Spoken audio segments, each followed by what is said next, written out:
कराची में जगह है रांगीवाड़ा, तो रांगीवाड़ा कॉलेज से रोज़ दोपहर को हम जाते थे। फुटपाथ पे बैठ के जो ताज़ा ज़बा हुई हुई खालें आती थी, उसके ऊपर बाल होते थे, तो हम खाल को उलटते थे तो फ्लैश साइड देखते थे, तो कई पुरानी खालों में कीड़े लग जाते थे। तो वो कीड़ों वाली खालें, उसको हमने सीधा पदरा करना, कच्ची खाल से लेदर कैसे बनता है वो सीखा। 2004-05 में मैंने अपनी कंपनी बनाई ट्राईस्टार इंटरनेशनल। 3 लोगों ने एक इतने बड़े कमरे में काम शुरू किया। जब अपना ऑफिस बनाना था, पैसे तो होते नहीं थे, तो आज माशाल्लाह हमारे पास 300 प्लस लोग काम करते हैं। मतलब एक कंपनी एक पाकिस्तानी इंडिविजुअल के बैंक अकाउंट में 2018 में पैसे नहीं भेज सकता, रेगुलेशन उसको रोकती थी। तो उसके ऊपर काम फिर शुरू किया। फिर हमने पाकिस्तान फ्रीलांसर एसोसिएशन की बुनियाद रखी।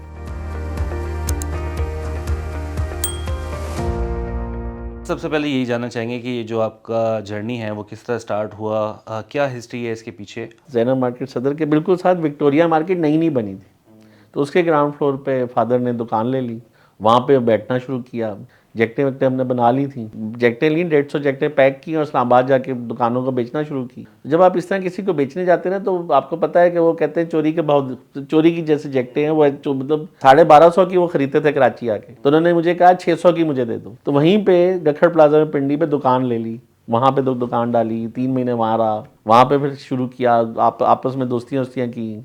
तो फिर वो जब जितने भी कस्टमर्स दुकानदार कराची आते थे, तो हमारे से भी फिर आके जैकटें ले जाते थे। तो इस तरह ये लेदर का काम शुरू किया। फिर फेज़ 2 एक्सटेंशन है, वहाँ पे 10 मशीनें लगाई। तो 8 साल हमने लेदर गारमेंट का मैंने काम किया। तो एक दिन खबर आई कि फादर पे फालिज का अटैक हुआ है। तो मेरे अबू अकेले थे लाहौर में। तो अम्मी, मुझे आज भी याद है, अम्मी खबर सुन के मतलब ऑलमोस्ट फेंट हो गई मेरे हाथों में। तो सोचा कि मैं मतलब क्या कर रहा हूँ माँ बाप के बगैर। तो सब काम बंद किया, फैक्ट्री बंद की, लाहौर चले। तो अबू ये बैंकिंग सर्विसेज में किसी कंपनी में जॉब कर रहे थे, तो मैं अबू के पास ही 4000 रुपये महीने पे जॉब पे लग। ये बैंकिंग सर्विसेज जो आज हम कर रहे हैं, ये वहाँ पे शुरू किया है, जॉब करनी शुरू की। तो 2004-05 में फिर मैंने अपनी कंपनी बनाई ट्राईस्टार इंटरनेशनल, और उसको फिर मैं उधर हम अलाइड बैंक था, एमसीबी था और बैंक ऑफ पंजाब था लाहौर में, तो उनका काम हम करते थे सिर्फ। तो अलाइड बैंक में इन्वेस्टमेंट अप्लाई किया, अलाइड बैंक के साथ कॉन्ट्रैक्ट किया, तो 700-800 ब्रांचों की इम्प्लीमेंटेशन, एक बहुत बड़ा प्रोजेक्ट था। तो उसमें मैं एज अ कंसल्टेंट लग गया। साथ साथ ये अपना कस्टम वैल्यूएशन, मुकद्दम, प्लेज, ये सब काम साथ साथ चल रहा था। अच्छा, इसके साथ साथ हमने देखा कि वो डिफरेंट सेगमेंट्स और डिफरेंट सेक्टर्स में भी आप जो है इन रहे हैं और मुख्तलिफ बिजनेस करते रहे हैं। वो कौन कौन से बिजनेस हैं इस वक्त जो आप कर रहे हैं, जो चीज़ें हैं? मैं चूँकि मास्टर्स था, मेरा पैशन था आईटी, बैंकिंग, टेक्नोलॉजी, डिजिटाइजेशन। जब हमने पढ़ा था 96-97 में, तो डॉस होती थी, विंडोज़ तो ईजाद ही नहीं हुई थी। तो ग्रीन कलर का मॉनिटर, 132 का वो मैट्रिक्स का वो डॉट मैट्रिक्स प्रिंटर, तो ये लेज़र प्रिंटर और लेज़र जेट और ये इंक जेट तो आए ही नहीं थे। 10 साल 97 से 2014 तक लाहौर रहा। 2014 के बाद फिर मैं कराची आया। तो असल जो टेक ऑफ है वो फिर कराची शुरू हुआ। वो ट्रेनिंग फिर डेल्सन्स बनाई, डेल्सन्स में फिर हमने कंसल्टेंसी, आईटी की कंसल्टेंसी शुरू की, बैंकर्स को पढ़ाना शुरू किया। दैट वाज द टाइम जब बहुत ज़बरदस्त ग्रूमिंग और ट्रेनिंग शुरू हुई। उस वक्त जब हमने बैंकिंग शुरू की थी, तो zonal chief, branch manager, branch सब कुछ होता था। ब्रांच में ही एलसीबी खुल जाती थी, ब्रांच में ही अकाउंट खुलता था, ब्रांच मैनेजर साहब सब कुछ करते थे। तो वो बैंकिंग फिर इंटरनेशनल बेस्ट प्रैक्टिसेस को देखते हुए इवॉल्व हुई। रिस्क डिपार्टमेंट्स बने, क्रेडिट एडमिनिस्ट्रेशन डिपार्टमेंट बने, कंप्लायंस बनी, एएमएल सीएफटी लॉ आया, साइबर सिक्योरिटी लॉ आया। तो banking Aahista Aahista international best practices को स्टेट बैंक ने इवॉल्व किया। तो उस तरह साथ साथ हम भी इवॉल्व हुए। फिर इसी तरह 2008 में आपने देखा होगा कि ब्रांचलेस बैंकिंग लॉ आया, इजी पैसा आया, वो भी कैश आया शुरू में, और साथ साथ 8 बैंकों को उन्होंने लाइसेंस दिए ब्रांचलेस बैंकिंग के। तो ये आहिस्ता आहिस्ता टेक्नोलॉजी इवॉल्व होती रही, तो हम लोग आहिस्ता आहिस्ता टेक्नोलॉजी को सीखते रहे।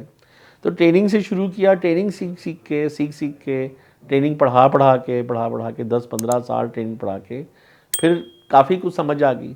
तो फिर एज ए कंसल्टेंट कंसल्टेंसी शुरू कर दी, डिजिटल कन्वर्जन कंसल्टेंसी शुरू कर दी।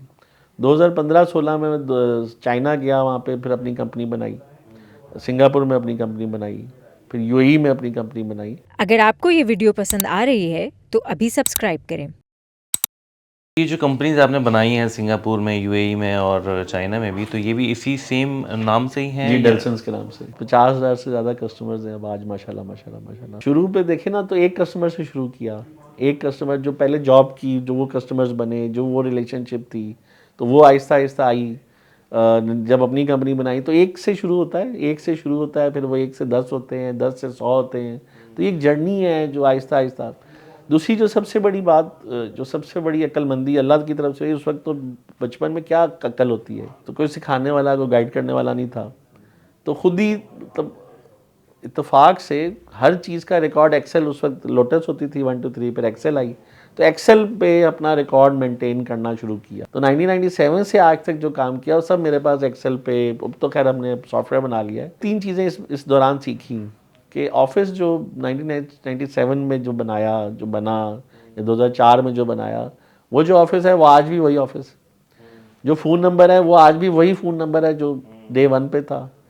तो जो कस्टमर जिनके साथ आपकी इंगेजमेंट होती है, तो वो आपके पास एड्रेस होता है और आपका कॉन्टैक्ट होता है। अच्छा, ये भी जानना चाहेंगे कि ज़ाहिर है जिस तरह आपने ग्रो किया उसी तरह यहाँ जो लोग हैं, काम करने वाले हैं, वो कितनी तादाद है? मुझे आज भी अच्छी तरह याद है, हम 3 लोगों ने एक इतने बड़े कमरे में काम शुरू किया। तो जब अपना ऑफिस बनाना था, पैसे तो होते नहीं थे, तो ऑफिस का रेंट था 3,000 रुपये। जो कॉम्प्लेक्स का मालिक था उससे कोई दोस्ती वोस्ती हो गई थी, सेम ही जहाँ पे हम जॉब करते थे वहीं पे बिल्डिंग थी, तो आपस में रिलेशनशिप बिल्ट हो गई। तो उसने देखा यंग बच्चे हैं तो अपना काम शुरू करना चाहते हैं, तो हम मंथली जो ऑफिस का रेंट है वो 3,000 रुपये महीने बाद देते थे। तो वहाँ से 3 लोगों के साथ काम शुरू किया, और आहिस्ता आहिस्ता आहिस्ता आहिस्ता जैसे जैसे काम बढ़ता रहा, तो लोगों को हम हायर करते रहे, लोगों का टीम बनाती रहे, बनते रही। तो आज माशाल्लाह माशाल्लाह हमारे पास 300 प्लस लोग काम करते हैं। पूरे पाकिस्तान में 17 शहरों में ऑफिसेज़ हैं। कराची से लेके गिलगित तक ऑफिस है, और चाइना, सिंगापुर, जैसे मैं आपको बता रहा हूँ, यहाँ मतलब एक एक दो दो तीन तीन लोग काम हमारे लिए कर रहे हैं, यूएई में भी। ठीक है। अच्छा, ये बैंकिंग सेक्टर के साथ साथ हमने देखा कि आप आईटी में भी इन्वॉल्व रहे, फिर लाइव स्टॉक और एग्रीकल्चर में भी आ गए। ये क्या कैसा जर्नी हुआ? 2018 में मेरे एक दोस्त हैं फैसल बैंक में, उनका एक क्लाइंट है ट्रांसपे, ट्रांसफास्ट। पाकिस्तान के 35,000 बच्चों को 200-200, $300 एज अ सर्विस फ़ी देने थे। अब ये माइक्रोसॉफ्ट, गूगल और माइक्रोसॉफ्ट की पेमेंट्स थी।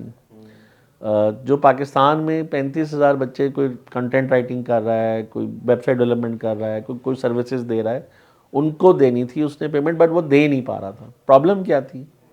प्रॉब्लम थी कि B2C, बिजनेस टू कंज्यूमर, मतलब एक कंपनी एक पाकिस्तानी इंडिविजुअल के बैंक अकाउंट में 2018 में पैसे नहीं भेज सकता था, रेगुलेशन उसको रोकती थी। तो उसके ऊपर काम फिर शुरू किया, फिर हमने पाकिस्तान फ्रीलांसर एसोसिएशन की बुनियाद रखी। तो 2022 में हम लोग इस्टेब्लिश हुए, हमने एक प्रॉपर SECP रजिस्टर्ड एसोसिएशन बनाई, और आज 3 साल में हम 7 से $750 मिलियन की एक्सपोर्ट हमने क्रॉस की है, और इस साल 2026 में हम $1 बिलियन क्रॉस करने लगे हैं। हमारा व्हाट्सएप चैनल अगर आप देखेंगे तो उसमें 1,75,000 फॉलोअर्स, हमारे 3 साल में 80,000 प्लस मेंबर्स बन गए। अच्छा, ये भी जानना चाहेंगे, बैंकिंग और आईटी के बाद एग्रीकल्चर के हवाले से बात कर लेते हैं। फ़िशिंग का आपको जो काम है वो क्या है, उसके पीछे क्या लॉजिक थी और क्या सोच के ये शुरू किया गया, और इस वक्त वो किस स्केल पे है? ये 2 साल पहले यही हम नेशनल इंक्यूबेशन सेंटर जाते हैं। अब आज भी जैसे हम नेशनल इंक्यूबेशन सेंटर गए हैं, तो नेशनल इंक्यूबेशन सेंटर में स्टार्टअप्स, नए बच्चे आते हैं जो नई नई चीज़ें, नई नई इजाद लेके आते हैं, अपनी नए नए वेंचर्स आते हैं। तो वहाँ पे हमने देखा कि एक बच्चे ने एक प्रोबायोटिक इजाद किया है, एक प्रोबायोटिक जिसकी वजह से एक बैक्टीरिया है जो फ़िश की जो वेस्ट है उसको वो खाता है, और उसको वो खा के वो खुद फीड बन जाता है। तो ये पूरा ऑर्गेनिक निज़ाम है। अच्छा, जो पूरे पाकिस्तान में, पूरी दुनिया में, ख़ासतौर पर यूएई एंड सऊदीया में जो सबसे बड़ा प्रॉब्लम है फ़िश फार्मिंग में, वो है कि एक एकड़ पे कुछ 4-5 लाख गैलन पानी आता है, लीटर, और वो हर वक्त आपको रिप्लेस करना पड़ता है।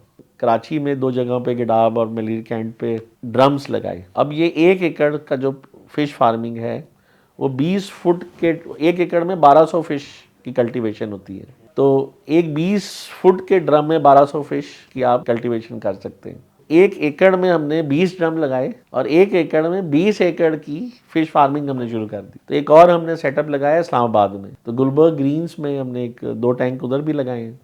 तो वहाँ से हम पंजाब को सिखा रहे हैं, कंसल्टेंसी दे रहे हैं। पंजाब में जितने भी ये फ़िश के फार्मिंग के जो फार्मर्स हैं उनको एजुकेट करना शुरू किया हुआ है। 26-27 को सऊदीया में फ़िश फार्मिंग एक्वाकल्चर एग्जीबिशन लग रही है, तो वहाँ जा रहा हूँ। तो वहाँ इसको इस टेक्नोलॉजी को इंट्रोड्यूस हम कराएंगे। दुनिया में बहुत सारे भी क्लाइंट्स हैं। माल्टा में एक क्लाइंट है जो 35,000 एकड़ पे फिश फार्मिंग कर रहा है। हमारी वेबसाइट है bioflocksolutions.com, उसका पूरा इंफ्रास्ट्रक्चर फिजिबिलिटी रिपोर्ट डाली हुई है। इसका जो आप बता रहे हैं, पूछना चाह रहे हैं कि इसकी जो ROI है वो इसमें बहुत अच्छी है। 42% इसकी ROI है कि अगर आप इसको प्रॉपर तरीके से मेंटेन करें और लगाएं। फर्दर आपकी कंपनी के या आपके क्या प्लान्स हैं, किन सेक्टर्स में या किन सेक्टर्स में जाने का आप सोच रहे हैं, या इन्हीं सेक्टर्स में मज़ीद कोई नई डेवलपमेंट करने जा रहे हैं? फ्रीलांसिंग सेक्टर को बहुत बड़ा गैप है। हमारे हिसाब से तकरीबन को 3-4 बिलियन डॉलर हम ऐड कर सकते हैं बाय 2030। तो इसके ऊपर काम करने की ज़रूरत है, इसके ऊपर हम काम कर रहे हैं। बलूचिस्तान से लेकर गिलगित तक बच्चों की ट्रेनिंग्स की ज़रूरत है, उनको उनकी हैंड होल्डिंग की ज़रूरत है, उनको ओरिएंटेशन गाइडेंस की ज़रूरत है। तो उसके ऊपर काम बहुत होना है। तो एक प्रोजेक्ट ये है, बैंकिंग प्रोडक्ट्स, बैंकिंग डिजिटलाइजेशन के ऊपर काम होना है। जैसे पेपा कार्ड लॉन्च हुआ और वो पाकिस्तान में उसकी अपनी यूटिलाइजेशन के ऊपर बहुत काम होना है। जो प्राइम मिनिस्टर साहब का विजन है कैशलेस इकॉनमी का, उसके ऊपर हम UAE और पाकिस्तान को लिंक कर रहे हैं। तो जितने 44 लाख नॉन रेजिडेंट पाकिस्तानीज़ हैं जिनके बैंक अकाउंट्स नहीं हैं, उनके बैंक अकाउंट्स खोल लें, उनको एक सुपर ऐप देनी है और वो अपनी जो भी सैलरी लेते हैं वो पाकिस्तान डिजिटली कैशलेस भेज सकेंगे। अभी तो 80% जो उनको पैसे कैश मिलते हैं वो हुंडी हवाला से आते हैं।